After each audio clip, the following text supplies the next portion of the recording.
Assalamualaikum warahmatullahi wabarakatuh. Bismillahirrahmanirrahim.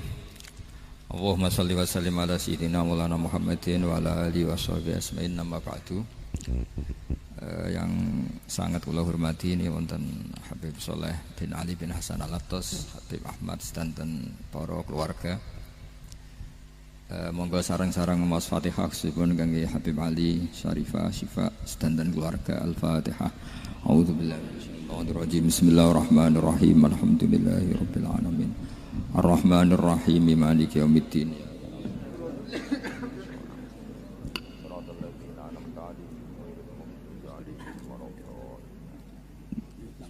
Niki ngaji pinten 20 menit. Berapa menit? 20 menit. Bismillahirrahmanirrahim. Ini saya niat ngaji tentang yang populer mawon ya, tapi dimaknani secara detail ngangge tradisi ini ulama. Idza matabnu adama in qata amaluhu illa min salasin shadaqatin jariyatin aw ilmin yuntafa'u bihi aw waladin sholihin yatullah. Kula maknani sing ketiga mawon, awaladin sholihin yatullah. Terus walad niku maknane anak. Anak niku saged anak nasab. Kados Habib Umar bin Nisbat Habib Soleh bin Nisbat Habib Ali namanya anak nasab. Lalu sing paling penting dari status anak niku soleh. Soleh niku status perilaku. Ya, dados soleh niku status ingkang soleh. Soleh niku maknane ingkang layak. Yat ulah nembe wonten sifat kedua ingkang dongano. Dados pertama nu sementing soleh. Dikata sakniki niku tiyang mendoakan orang tuanya, tapi mboten enten status soleh, ora rapati mandi. Jadi ini yang perlu diperhatikan. Jadi status soleh itu kita dapatkan dulu, baru yat ulah. Sekarang do menculot. Anaknya do rapati soleh terus dunga sakjane rapati mandi. Nah niki Habib Ali bejo, anaknya dijinakno soleh ya soleh tenan. Dadi niki pun niku nama merger nih. Dadi soleh kamil. Tapi ngeten nggih kula pesen karena Habib Soleh mulai kecil sama saya, sama-sama ngaji di Mbah Mun. Orientasi terbaik saking sunnah nabawiyah gini ku keberlangsungan. Terus kula sering belajar tentang kitab-kitab samawi, kitab-kitab sing diriwayataken beberapa ulama ahli kitab sing pun disaken kalian ashabu Rasulillah sallallahu alaihi wasallam. Niku riyen Nabi Ibrahim niku pertama dadi Khalilur Rahman, kekasih Allah Khalilur Rahman. Niku mergi piyambake nu tersiksa protes. Terus kadang tiang saya ini kudu protes. Tapi protes bukan kita demo. Protes itu tidak harus demo, protes. Ya Allah, dunia ini tidak fair. Engkau yang Tuhan, engkau zat yang begitu penting, engkau zat yang menciptakan langit dan bumi, engkau zat yang memberi rizki, yang bikin air, bikin oksigen, semua kebutuhan manusia, kemudian mereka tidak kenal engkau. Ini tidak fair. Jadi beliau itu tiap malam itu ngumpat. Ini enggak fair dunia ini. Engkau yang begitu penting pencipta langit bumi, engkau begitu penting yang menciptakan air, menciptakan kebutuhan manusia, kemudian mereka tidak kenal engkau, ini enggak fair. Ini enggak benar. Jadi sering marah gitu. Karena sampean enggak bisa bayangkan kan apapun hebatnya presiden atau menteri atau rektor atau kiai terus nang desa enggak dikenali statusnya diundang lek apa ning dilek itu gak keren blas. Karena ya sama kan, salah Habib Soleh Al-Attas muridnya Said Umar punya Mbah Mun terus nang desa diundang pening dilek itu kan gak keren blas. Awal dari keren tetap dikenal. Nah kemudian orang itu tidak kenal Allah. Makanya terus beliau sujud berkali-kali, ya Allah, sama siapa munajatnya beliau. Innahu la yahzununi alla ara ahadan fil ardi ya'buduka ghairi. Jadi cara Kiai Sarang namanya innahu sak temene kelakuan la yahzunu yektene nyusano ni ing ingsun, nyusano banget karena pakai lam taukid. Innahu sak temene kelakuan la yahzunu yektene nyusano banget ni ing ingsun. Apa sing nyusano an? Apa sedene kelakuan la ora ningali ingsun fil ardi ing dalam bumi. Ahadan ing wong suci ya'budu kang nyembah sapa ahad ka ing panjenengan ghairi saliyane ingsun.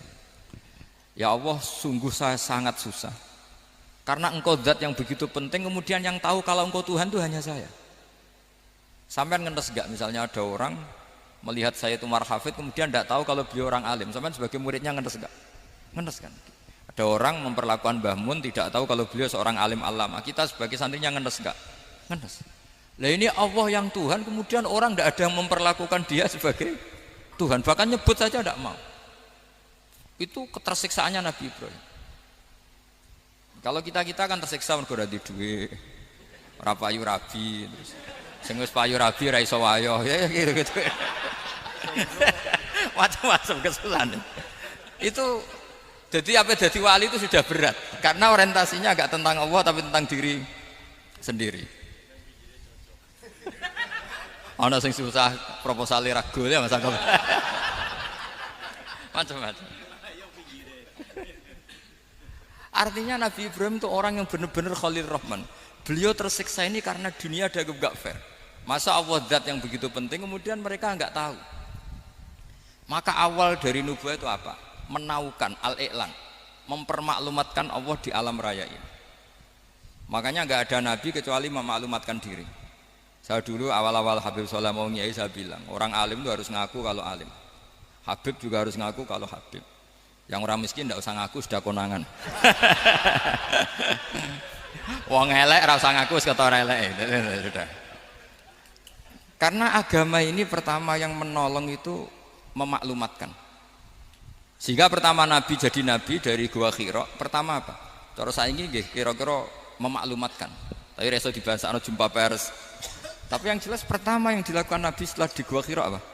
Memaklumatkan diri kalau beliau adalah Nabi. Sehingga dikumpulkan semua terus beliau memaklumatkan diri kalau saya ini Nabi. Karena nggak ada artinya Allah kalau tidak dimaklumatkan. Makanya di Quran itu kalau menyebut Allah atau menyebut kebenaran selalu dimulai dengan kata fa'lam, harus dimengertikan. Kita ngerti kemudian mengertikan ke orang lain.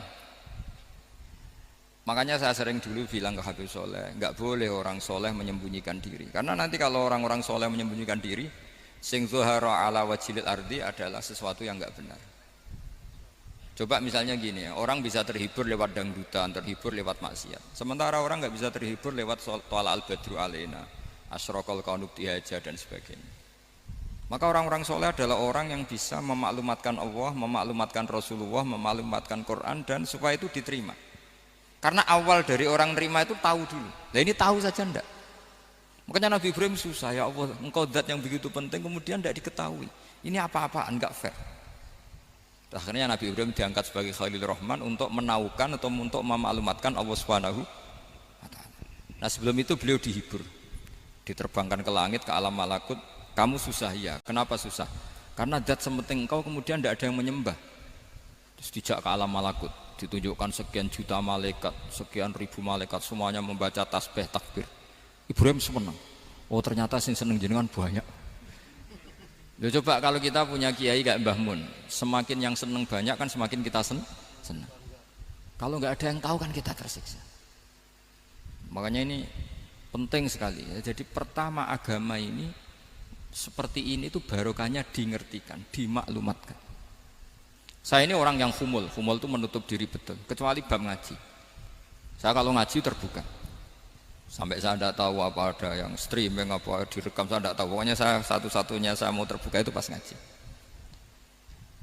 Dan saya pede karena dulu ngaji saya benar. Saya tanya Mas Akom saja. Sebetulnya kalau sampean mau mulang terbuka bagus. Potensinya dua, konangan alimnya atau konangan. Ya resiko terbuka kan itu kok. Konangan alimnya. Nah daripada potensi yang kedua terus nggak mau ngajar ya humul. Syaratnya wali ku humul. Oh, humul itu nggak menampakkan.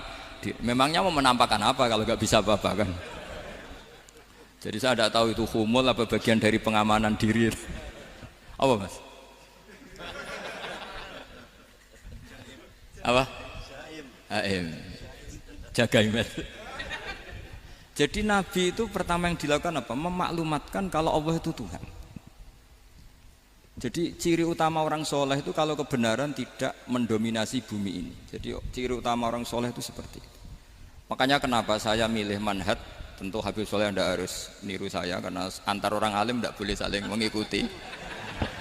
Tapi juga seterusnya nggak boleh saling ganggu. Saya itu ngaji di mana-mana itu guyon. Karena bapak saya suka guyon, Mbah Mun suka guyon. Alasannya bapak dulu sederhana. Orang sudah nyari hiburan dengan maksiat. Sehingga agama ini harus membawa keceriaan sosial, membawa keceriaan hati. Karena Allah ngendikan kul bi fadlillah wa bi rahmati fa bidzalika falyafrahu. Orang itu harus senang dengan kebaikan. Orang happy dengan tola al-badru alaina, happy dengan manaqibul akhyar, dengan fadhailul akhyar. Karena orang di sana sudah senangnya itu kalau ada maksiat. Nah sekarang agama dibawa orang-orang yang tidak menyenangkan juga. Ngaji teko wis merengut. Ada muridnya salah duduk marah. Salah posisi meja marah. Lalu orang-orang kan mikirnya kan daripada ngaji dimarahin terus mendingan ndak kan. Makanya Nabi itu paling marah itu kalau satu kebaikan jadi problem. Mu'ad bin Jabal itu pernah ngimami lama sekali. Dan yang makmum itu akhirnya mufarokoh. Dulu belum ditemukan fikih, tapi orang ini sudah berani mufarokoh. Jadi ini termasuk mujtahid sebelum tahu Fathul Mu'in, tahu Wahab, dia sudah berani mufarokoh. Jadi sudah luar biasa. Karena bangsa ibadah yang agak-agak ngawur itu tanpa diajarin sudah do pinter sendiri. Dia mufarokoh. Ketika dia mufarokoh, komentarnya Mu'ad, dia munafik. Sholat belum selesai kok mufarokoh. Singkat cerita Mu'ad melaporkan itu ke Rasulullah. Si tukang penggembala ini juga melaporkan ini ke Rasulullah. Tapi apa kata Rasulullah? Yang Rasulullah itu yang bela, malah bela yang penggembala tadi. Afattanun anta ya Mu'ad. Kamu itu tukang fitnah. Agama ini kalau kamu model begitu orang lari. Basyiru wala tunafiru, yassiru wala tu'asiru. Padahal ini baca Quran panjang, harusnya kan ibadah.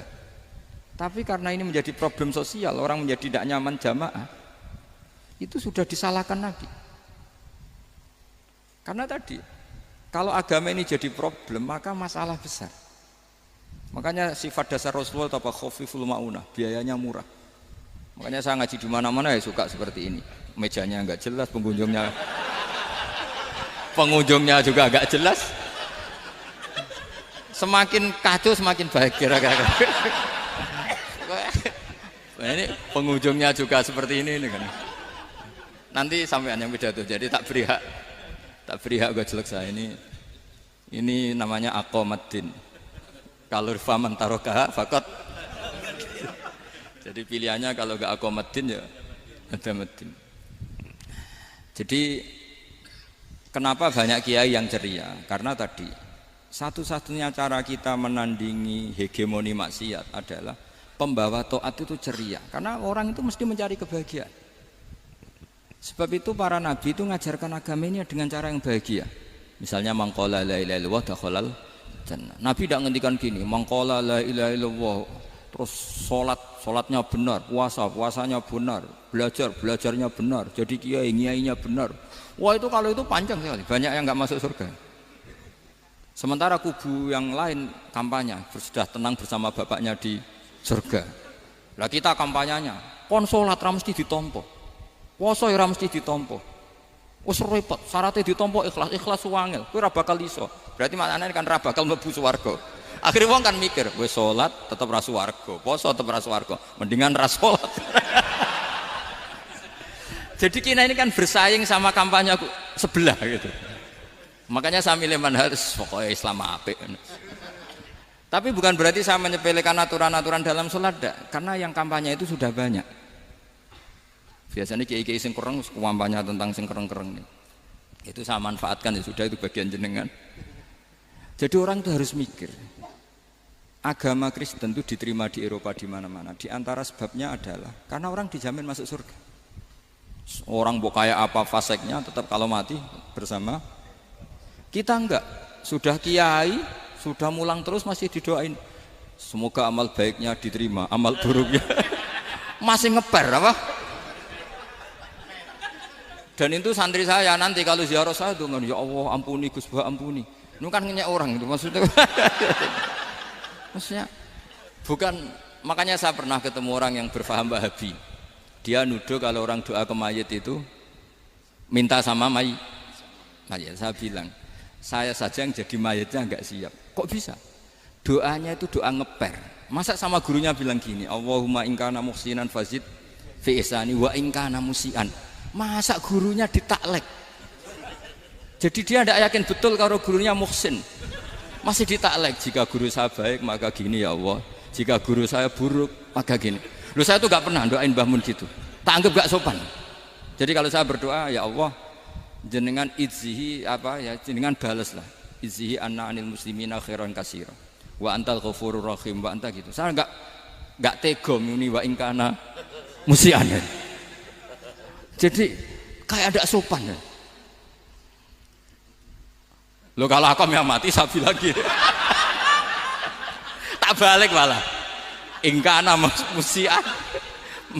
Malah ada terusannya bahwa kadzalik. Jadi makanya mereka kan sering pakai dalil. Andai kan tradisi itu benar, maka yang paling pertama melakukan itu sahabat. Selalu mereka berargumentasi, kalau itu tradisi yang benar, maka pertama yang melakukan itu sahabat. Ya gak mungkin sahabat masa bilang ke Nabi ingkana. Bisa kafir berat kan?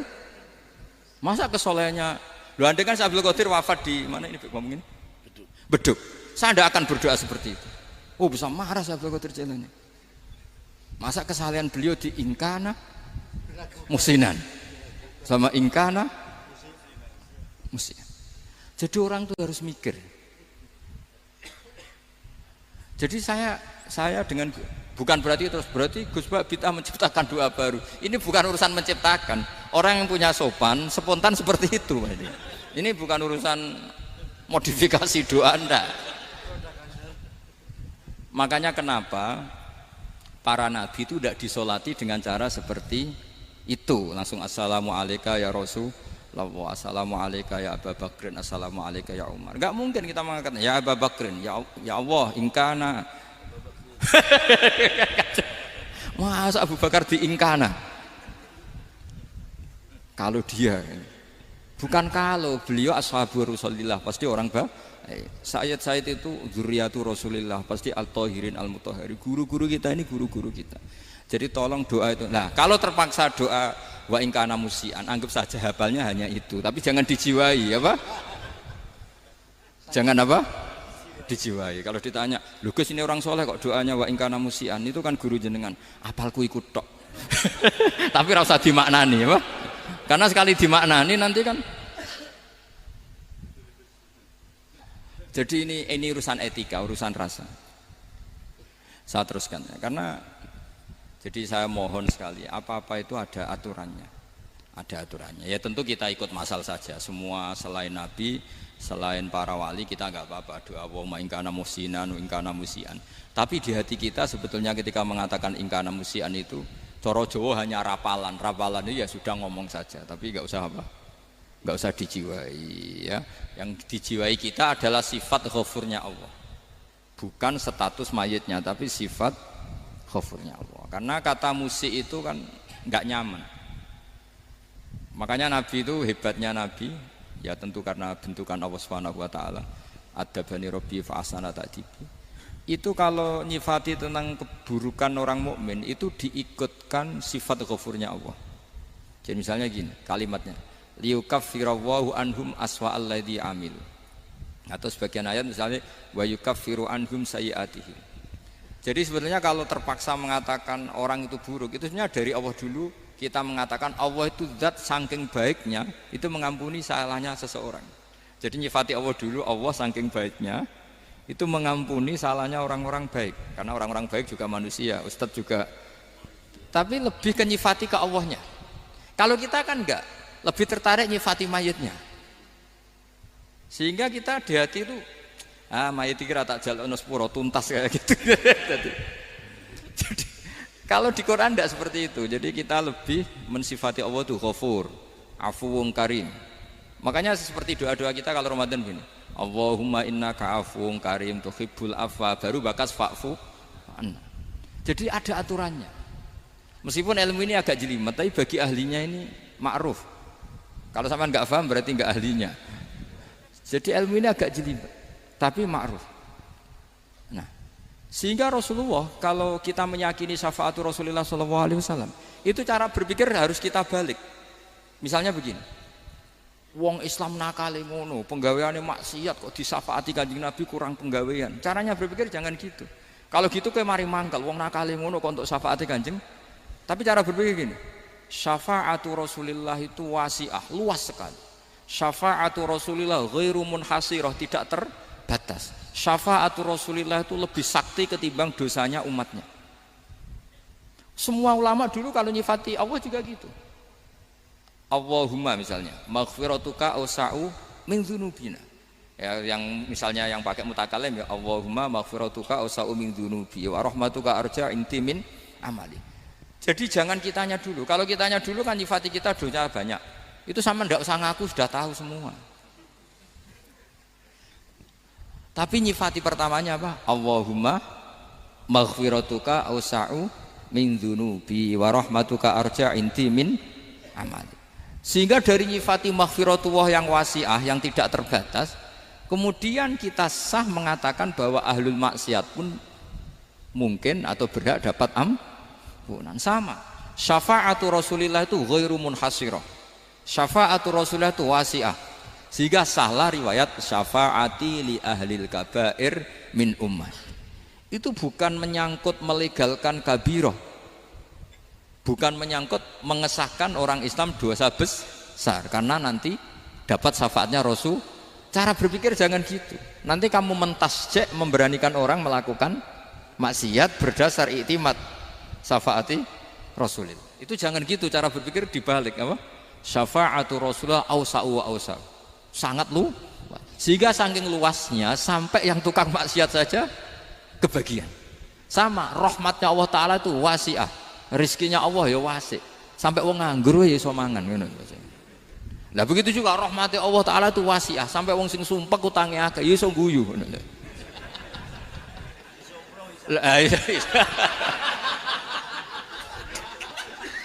Tapi kalau dibalik, misalnya saya diprotes kiai, saya pernah juga diprotes, Gus umat kok mbok latih guyu, padahal mereka maksiate akeh, hutangnya akeh, gini-gini.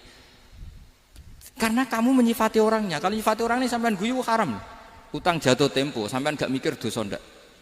Dosa. Jadi kiai muridnya goblok kok kiai ini kurang tahajud itu ya dosa. Jadi kiai kok muridnya goblok tenang wae. Sementing untuk sowanan itu amatir ya kenen. Mestinya cara berpikir dibalik. Rahmatullah wasi'ah, rizquhu ya wasi', fadluhu wasi'. Sampai wong sumpek wae iso guyu. Sehingga kita ini sudah objek. Loh, kita ini tidak subjek, di alam raya ini kita tidak subjek tapi apa? Objek. Makanya saya berkali-kali mengatakan, mbok kayak apa sumpeknya kita, tetap wong iso guyu. Karena apa? Allah mensifati dirinya wa annahu wa adhaka wa abka. Allah itu adhaka, zat yang memberi orang iso guyu. Wa abka lan zat sing maringi wong iso nangis. Karena sifatnya Allah Ta'ala pasti nafidah, sifatnya Allah Ta'ala pasti terjadi. Dan kita objek. Makanya wong sumpek utange akeh, bojo ora percaya, tangga ora percaya, nak guyu banter-banter. Karena Allah itu adhaka, zat sing maringi guyu. Wa abka, sudah presiden, sudah gubernur, sudah menteri, nah Allah kepengen nangis no yo nangis. Coba ngeluhnya apa kalau misalnya jenengan seorang mantan presiden atau mantan gubernur, kadang anaknya calonan RT bo menang bondak. Ngeluhnya apa orang alim, misalnya alim alamah, anaknya mau jadi jurumiyah raiso, susah. Kaya raya anaknya jadi pasien, susah. Allah punya cara untuk abegah, untuk bikin orang nangis. Nah karena kita ini objek, pasti sesumpek apapun orang yang bisa tertawa ya bisa nangis. Makanya banyak ulama yang nggak terlalu serius mikir agama ini, bukan karena dablek, enggak, karena Allah mensifati dirinya Al-Hadi, yang memberi petunjuk. Kita nggak ditunggoni Kanjeng Nabi, nggak ditunggoni Wali Songo, nggak ditunggoni para Alawin yang dulu, nggak ditunggoni Habib-Habib yang kayak Said Abdul Al-Haddad. Tapi karena Allah itu Al-Hadi, yang memberi petunjuk, dan sifatnya Allah Ta'ala la budda wa ayat takuna nafidah. Sifatnya Allah pasti nafidah. Amerika kayak apa liberalnya, sekarang trennya juga banyak yang masuk Islam. Kampung-kampung pedalaman nggak ada kiainya, cukup mudin. Kadang yang membawa agama itu orang yang ke situ mau nyari kayu. Orang di pedalaman Kalimantan, Sulawesi itu pertama itu nyari kayu, tapi bawaan hidayat, lama-lama bikin masjid. Saya pernah di Korea, ke sana orang nyari uang, niatnya juga nyari uang, tapi akhirnya tersiksa kalau enggak bikin masjid. Karena apa? Karena Allah itu Al-Hadi, zat yang memberi petunjuk. Maka kamu tidak usah khawatir. Agama ini pasti jalan ila yaumil qiyamah. Karena Allah Al-Hadi. Sama. Mbok kamu umat mbok weden-wedeni kowe ku amalan ora mesti ditampa. Nek ora ditampa mlebu neraka. Ngono mulai ngaji ya tenang ae. Tenang, santai. Bahkan kadang bilang gini, Pak Yai tadi gak bener. Masa ngecap orang mlebu neraka? Kita yang masyarakatnya gak tahu pintunya. Pak kayaknya tahu pintunya. Karena orang itu punya cara. Loh ya betul. Orang Bedui itu kalau ngaji sama Nabi itu lebih unik timbang yang soleh, timbang yang pinter. Sehingga banyak ilmu itu ditemukan dari orang Bedui. Karena cara berpikir itu aneh. Kalau orang soleh, orang waras kan berpikirnya ada aneh, standar. Jadi orang Bedui itu aneh. Pernah suatu saat Rasulullah itu khutbah cerita kiamat. Wah dahsyatnya kiamat kayak apa? Semua orang diam nangis semua. Orang Bedui enggak, lebih cerdas. Ini Nabi itu aneh. Cerita kiamat kok udah ada tanggalnya ini gimana? Orang nangis semua karena dahsyatnya kiamat kayak gitu. Bumi dihancurkan, wus. Pantas sudah nangis dewi-dewi. Ya ono sing nangis pabrik banyune macam-macam ya. Ini kalau kiamat gimana ini perjalanan air kemasan saya kan orang mikir mikir dewi-dewi gitu. Tapi ini enggak. Orang Bedui cara berpikir tuh enggak. Malah ya Rasulullah mata sa'ah. Engkau itu cerita kiamat tapi enggak jelas tanggalnya. Kalau cerita kiamat ya harus jelas dong kapannya. Jadi unik. Jadi cara berpikir sahabat kaget semua loh. Kaget. Karena gak kepikiran. Nabi a'radu anhu, a'radu itu mengabaikan. Banyak sahabat yang menganalisis lam yasma'kan. Nabi memang gak dengar sehingga mengabaikan. Ada yang analisis lagi sami'a wa kariha. Sebenarnya Nabi dengar cuma gak berkenan karena tengah-tengahnya khutbah kok tanya. Tapi si Arabi ini cerdas. Masuk akal kan? Misalnya mau pilihan presiden, orang mesti tanya kapan kan gitu. Ya kan? Mau ganti presiden atau ganti bupati, takarannya orang kan kapan? Kayak Mas Akom jadi wali ndak? Pertanyaannya kan kapan? Kalau jatuhnya kan sudah ya. Sehingga tanya, mata sa'ah ya Rasulullah. Lama-lama Nabi diangen-angen, bener juga orang ini. Saya cerita kiamat kok gak jelas kapannya. Ini Nabi menjawab. Tapi karena Nabi orang-orang yang sangat pinter, tanya balik. Ma'atattalaha. Lalu kalau kamu berani tanya kiamat kapan, saya tanya balik. Ya persiapan kamu apa? Jawabnya santai aja. Fawwah ma'atattalaha kabira sholatin wala siyamin walakinni uhibbuka ya Rasulullah. Saya enggak menyediakan apa-apa, sholat saya biasa aja, maksudnya standar. Ya kira-kira 5 waktu pas. Ya jenis saya lah kira-kira gitu. Wala kabira siyamin, dan saya puasa ya standar saja pas. Walakinni uhibbuka ya Rasulullah. Tetapi saya mencintai engkau ya Rasulullah. Jawabannya Nabi apa? Almar'u ma'aman ahabba. Sebagian riwayat anta ma'aman ahbabta. Jadi hadis itu populer tuh barokahnya wong desa tadi. Andai kan dia punya etika maka sowan dulu tanya 4 mata. Itu jadi hadis ahadi. Tapi barokahnya dia selonong di depan umum. Zaman Nabi khutbah itu jadi hadis mutawatir. Jadi kadang barang baik itu barokahnya orang yang enggak baik. Maksudnya su'ul adab. Tanya gitu kan su'ul, tapi itu barokah. Akhirnya hadis itu mutawatir karena didengar ribuan sahabat yang mendengarkan khutbahnya Rasulullah. Tapi kalau hadis itu satu-satu kan khossoni bidzalika Rasulullah, khossoni bidzalika Rasul, itu nanti jadi hadis ahadi yang kualitasnya jauh di bawah hadis mutawatir. Jadi barokahnya orang su'ul adab itu ya ada. Karena Allah yang mendesain ini. Akhirnya kata sahabat, kata Anas bin Malik, mereka itu mangkelnya bukan main sama Arabi tadi karena tanya nggak sopan sama Rasulullah. Tapi setelah Nabi jawab almar'u ma'aman ahabba fama farihu bisyai'in farahahum bidzalika badal. Mereka tidak pernah senang dengan hadisnya Nabi sesenang riwayat almar'u ma'aman ahabba. Barokahnya Arabi Bedui. Makanya saya sebagai kiai ini Bedui saya tak pertahankan ila yaumil qiyamah. Karena umat ini pernah terbarokai oleh orang apa? Bedui. Barokah suladab tadi. Jadi mohon ini supaya majelis ini kan majlisul ilmi torti Rasulullah, coba terlatihlah mengatakan Allah itu subjek, Allah itu al-fa'ilul mukhtar, Allah itu al-fa'ilul mukhtar, Allah itu yang menentukan alam ini. Dan Allah mensifati dirinya wa annahu huwa adhaka wa abka. Allah itu zat yang memberi orang itu bisa tertawa. Dan Allah juga yang memberikan orang itu bisa menangis. Mbok kayak apa kamu neror umat, wah amal gak mesti diterima gini-gini. Ternyata ning majelis nangis ya, mulai guyu. Kadang guyu-guyune ngenyek tenane. Daripada apa ya agak-agak merodok orang yang dohirnya beda dengan batinnya, nggak perlu distatuskan seperti itu, ya sudah biasa saja. Jadi, nah, fi muqaddimihim, imam besar dalam manhaj ini namanya Abul Hasan apa? Asyadzili. Abul Hasan Asyadzili itu kalau ada orang tanya gini, Beb saya ini susah, sholat saya tidak mesti diterima Allah gini-gini, marah. Nggak usah. Kafa bika jazaan an radiyaka laka ahlan. Sudah kamu ditakdir pernah sujud itu sudah keren. Saya itu andaikan dapat kabar dari malaikat bahwa sholat kamu tidak diterima, saya tidak susah. Bukan karena sombong. Pernah ditakdir sholat sujud ning Allah itu keren. Kayak apa malunya kita ketemu Allah kemudian kita di bumi tidak pernah sujud. Makanya itu Abul Hasan Asyadzili kowe ora usah mikir sholatem ditampa taro ora usah mbok mikir. Kowe ditakdir tau sujud itu hebat. Kafa bika jazaan an radiyaka laka ahlan. Cukup kamu mendapat balasan dari Allah, kamu pernah ditakdir sujud. Gak perlu ngaji alim alamas, gowo sawi ngalor ngidul jalalain keren. Paling gak malaikat pernah melihat kamu, wah gowo tak kitab kuwedi. Gak penting pahammu gak penting. Karena isra bakat paham Mas. Jadi Abul Hasan Asyadzili adalah orang yang dan itu Al-Hasani ya, dan itu Al-Hasani. Makanya macam-macam kita yang Al-Husaini sudah kita punya Faqih Muqaddam, punya banyak. Di Al-Hasani yang paling populer diantaranya adalah Abul Hasan Asyadzili. Beliau itu kalau ngendikan sesuatu itu positif terus.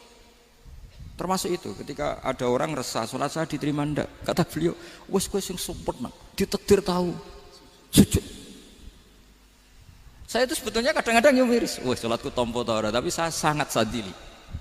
Sangat-sangat sadil. Saya nggak pernah berdoa ya Allah ibadah kami jenengan terima ndak, karena takut kalau doa gitu keterusan itu terus ditompo ora ya. Akhirnya keterusan gitu. Akhirnya ngenes. Masa orang pernah sujud ngenes?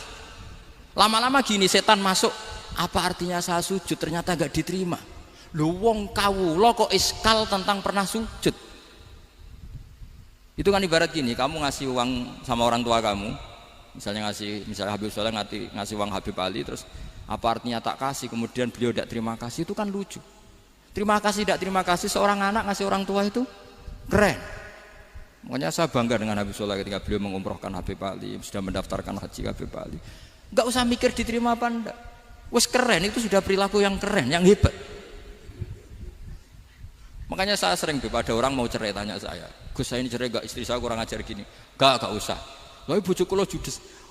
Uang di bojo iku wis keren, paling gak kowe ra darani jomblo.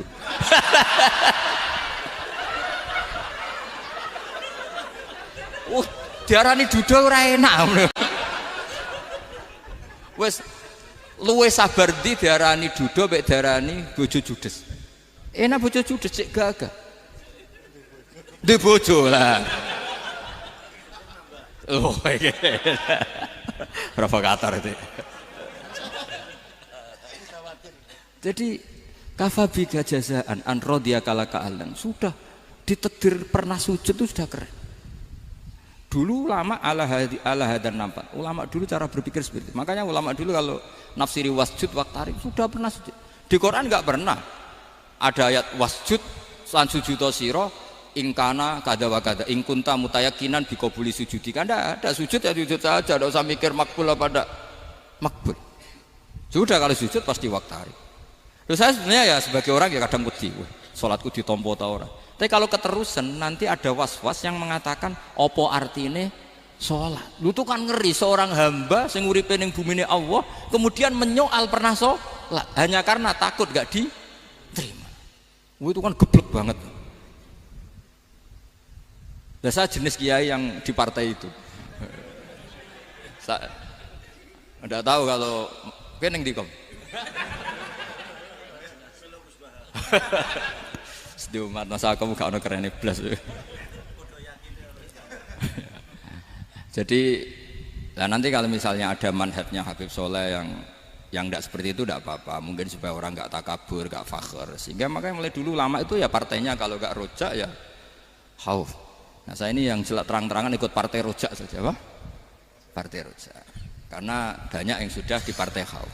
Tapi saya rojak yang bil ilmi tadi.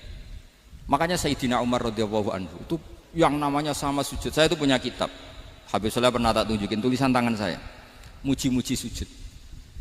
Sayyidina Umar ketika ditusuk seorang kila itu Majusi ya. Abu Lu'lu' terkenalnya itu Hulamul Mughirah terkenalnya itu. Ditusuk, dia sahabat, beliau sahabat wali, jadi nusuk Umar itu kayak apa? Nusuk Mas Akom aja dosa besar, apalagi nusuk Umar. Itu ketika ditusuk, dia itu ya punya dendam, namanya manusia itu punya dendam, maksudnya namanya orang kan mangkel sama yang nusuk. Kalau orang mangkal itu inginnya kan yang nusuk itu masuk neraka. Tapi apa kata Umar? Ngendikan gini, tanya pertama, yang nusuk saya siapa? Orang Majusi. Orang Majusi, Hulamul Mughirah. Alhamdulillah, alladzi lam yaj'al maniyati biyadi rajulin lam yasjud laka sajdatan yuhaju biha indaka yaumal qiyamah. Saya itu senang Gusti, yang nusuk saya orang yang enggak pernah sujud sama jenengan. Jika kalau saya dendam supaya dia masuk neraka, saya enggak takut orang itu nuntut sama saya. Tapi kalau dia pernah sujud, pernah sholat, kemudian dia masuk neraka karena nusuk saya, kemudian dia berargumentasi, saya pernah sujud ya Allah, kenapa engkau masukkan neraka? Saya tidak berani jawab ya Allah, saking hormatnya sama yang namanya sujud. Jadi kamu dendamnya kesampaian, cara Jawa ya, dendam dengan tanda kutip ya, tidak makna semestinya. Jadi mangkel mbek sing nusuk, nak mlebu neraka pantas, wong ora tau sujud wae Gusti gitu. Tapi kalau pernah sujud, kemudian dia masuk neraka karena saya, bisa yuhajuni biha yaumal qiyamah. Jadi kayak apa sujud? Saya apa? Nabi itu kalau muji sujud sampai mengingatkan wa hatta takuna sajdatul wahidatu khairan minad dunya wa ma fiha. Nanti kalau kamu di akhirat ketemu Allah, kenangan terbaik kita apa? Di dunia pernah sujud. Keren aja. Cara ning pondok wis tau bayar syariah lho. Cara sowan kiai tau ngamplopi Mas. Wis go jajan. Nah tapi kadang syaitan ini masuk tadi. Apa artinya sujud gak mesti ditompo, apa artinya sowan Habib ngaturi ra mesti ditompo, ngaturi kiai. Akhirnya ada ketakutan. Nah kalau ketakutan ini berlebihan lama-lama, ma faidatus sujud. Wah itu sudah buruk sekali, wong hamba kok tanya ma faidatus sujud. Nah ini di pentingnya mazhab-mazhab Syadzili. Jadi saya ngaji agak-agak uraan wa amdan. Kalau ini watak sudah bukan. Jadi uraan itu ada dua, ada yang amdan bismil ilm, ilmunya banyak terus milih manhaj. Insya Allah saya partai itu. Ada yang uraan bakat Mas. Ada ya? Ada apa banyak? Nah sebetulnya khauf juga gitu Bim. Ada khauf itu karena ilm. Ada Habib alim alama atau kiai alim alama, dia tahu masyarakat kalau ngikuti Gus Bak nanti jadi fakhr, kurang tawaduk, terus dia milih partai khauf. Lah yang buruk itu ada kiai yang milih khauf pancen dari awalnya sati cilik. Jenisnya wis sati. Jadi sebenarnya dia tidak cukup ilmunya nerangkan khauf, cuma jenisnya wis sati cilik. Wong ning omah lawang dikunci ono gludak-gludak, ono hantu putih. Jadi ya sama, yang bawa rojak bisa bawaan dablek, yang bawa khauf bisa saja bawaan ati cilik. Nah kita ingin yang bawa rojak ya bismil ilm, yang bawa khauf juga bismil ilm. Ya ono teh Mas, wong sing ati gede, pegawene dua blek, tapi enggak bawaan rojak, memang bawaan dablek. Ada yang ati cilik tapi bawaan khauf. Jadi mengatakan khauf tapi sebetulnya bawaan ati cilik. Nah kita inginnya ndak, kalau rojak ya bismillah kayak Abdul Hasan Asyadzili, kalau yang kampanye khauf kayak Said Abdul Haddad bawaan apa? Ilm. Sehingga kita ini Qul inni ala bayyinatin mir rabbi, semua itu berdasar ilmu sing jelas welo-welo. Makanya semua nabi memaklumatkan apa? Qul inni ala bayyinatin mir rabbi. Jadi semua ilmu syaratnya apa? Bayyinah itu kebenaran ilmiah sing jelas welo-welo. Makanya itu yang disebut Allah Subhanahu wa taala mensifati kekasihnya yaitu Nabi Muhammad sallallahu alaihi wasallam, lam yakunil ladzina kafaru min ahlil kitabi wal musyrikina munfakkina hatta ta'tiyahumul bayyinah rasulun minallah yatslu suhufam mutahhar.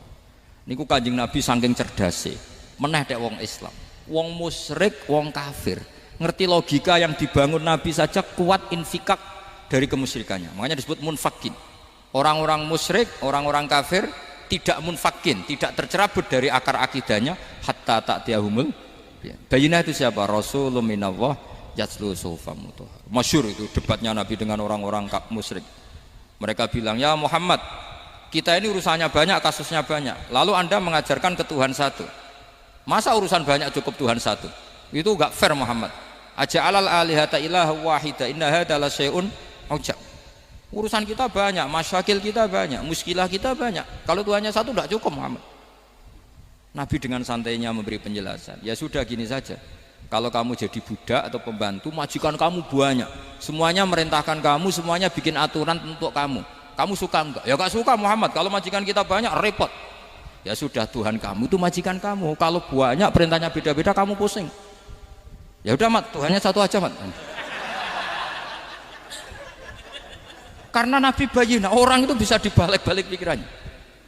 Dan makanya disebut daraballahu masalah rajulan fihi syuraka'u mutasyakisuna wa rajulan salamal lirajul hal yastawiyani masalah alhamdulillah. Jadi Nabi itu kalau adu argumentasi itu luar biasa. Jadi segampang itu Nabi memberi apa? Argumentasi. Karena beliau adalah al-hujjatul balighah. Jadi Nabi itu enggak pernah kelihatan. Pernah Nabi debat sama orang Yahudi, Muhammad, saya ini turunan Ibrahim, kita ini Israel ya, kita tahu Israel adalah turunan Nabi. Israel nama lain dari Yakub, Yakub bin Ishak bin Ibrahim. Padahal Yakub ini punya anak namanya Yahuda, makanya Yahuda bin Yakub bin Ishak bin. Kita ini yang mirip Ibrahim, bukan kamu. Tapi orang Yahudi itu nggak hafal nasabnya, sehingga mereka bilang kita ini saking baiknya, Ibrahim saja pengikut kita. Terus digojlok oleh Nabi. Ibrahim iku buyute Yahuda. Makanya digojlok ha antum ha ula ihajatum fi malakum bi ilm falimatu hajuna fi ma laysa lakum bi ilm. Kita adu debat itu sudah ilmiah. Kenapa kamu menjadi tidak ilmiah? Kenapa Muhammad? Terus Allah menurunkan wa ma unzilatit Taurat wal Injilu illa min ba'di afala ta'qilun. Artinya gini, kalau Ibrahim dikatakan Ibrahim Yahudiyah, itu sama dengan saya berkali-kali podo karo sampean misalnya ngendikan Mbah Zubair itu pengagumnya Gus Roji misalnya. Padahal Gus Roji bin Ubab bin Maimun bin Zubair, misalnya Gus Roji bin Kiai Haji Ubab bin Kiai Haji Maimun bin Kiai Haji Zubair. Nah Ibrahim itu kan Yahuda bin Yakub bin Ishak bin Ibrahim. Terus mereka bilang Ibrahim itu pengikut Yahudi. Itu kan kebalik-balik. Kayak Habib Hasan itu pengagum Habib Soleh. Kan Habib Hasan rohnya ini gimana, ini sih mbahnya kok dianggap. Nah, sehingga orang Yahudi ketika Nabi berdebat beda dengan Nabi Muhammad SAW. Ketika ditanya, kenapa kamu yakin agama tauhid? Millata abi, karena ini agama nenek moyang saya. Millata abikum apa? Ibrahim. Jadi jelas.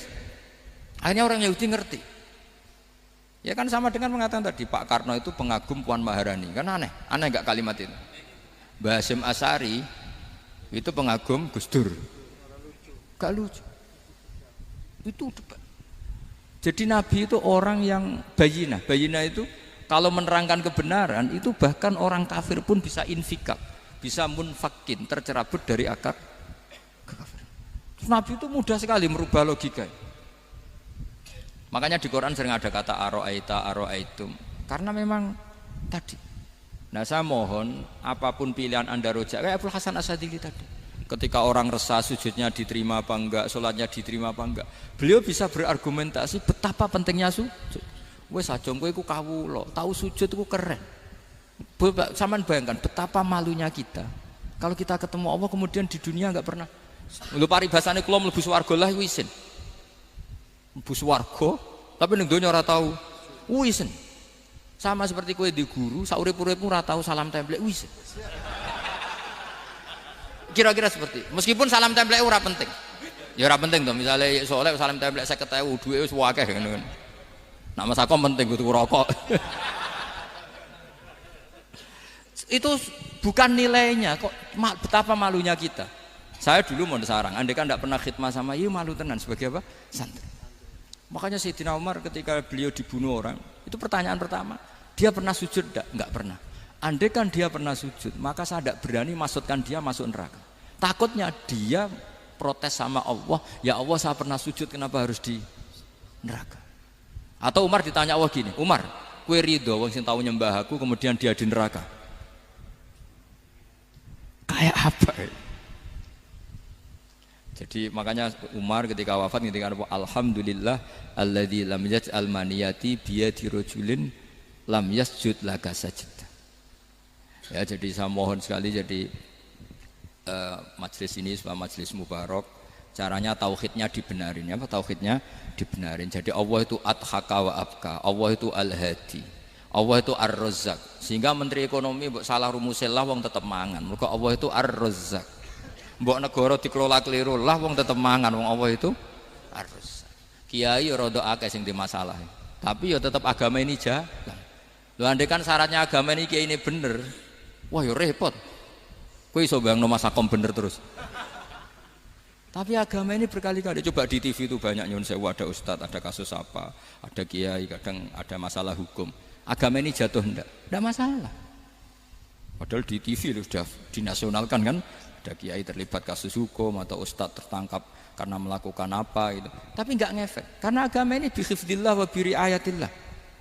Sama. Negara mana-mana kadang manajemen ekonominya enggak jelas, tapi masyarakat ya makan karena Allah Razzaq. Sama, aku kancanan Mas Ako mengeluh, tapi Allah adhaka, akhirnya iso guyu. Padahal orang untungnya blas kancanan dede. Tapi karena Allah itu adhaka. Nah kita dengan istri yang kita cintai, dengan keluarga kadang nangis. Karena Allah itu zat yang bisa memberi abka. Wa annahu wa adhaka wa abka. Terus wa annahu wa amata wa ahya. Kita tidak ingin mati. Wah ya mati ya mati saja karena kita objek.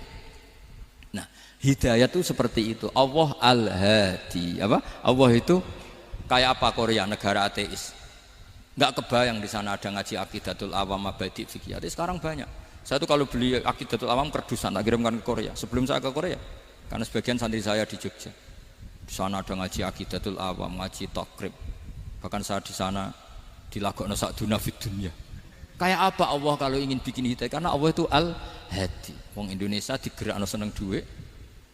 Bareng wis seneng duit mau apa? Korea, setelah di Korea tersiksa karena enggak ada tempat sujud, akhirnya urunan. Segampang itu kalau Allah menghendaki. Itu enggak dibenem MUI, enggak dibenem. Karena Allah al-hadi. Jadi saya mohon sekali tauhid ini dibenerin dulu. Allah tetap al-fa'ilul mukhtar, apa? Al-fa'ilul mukhtar, sehingga Allah mensifati dirinya adhaka wa. Mbok kamu bendung kayak apa, orang ngaji saya tetap guyu.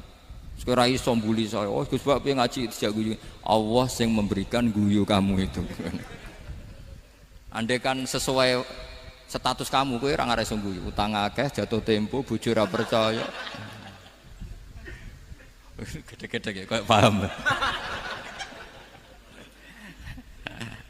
Ya jadi ini tak isyatkan jenengan saya ini tadi bawa kitab Fathur Rahman di Thalibi Ayatul Quran, mau tak kasihkan hadiah ke saya itu Marhafid sebagai penyempurna karena beliau sudah Al-Husaini. Semoga ini dapat barokahnya Al-Hasani. Ini dikarang oleh zurianya Abdus Salam bin Masis. Abdus Salam bin Masis adalah guru dari Abul Hasan apa?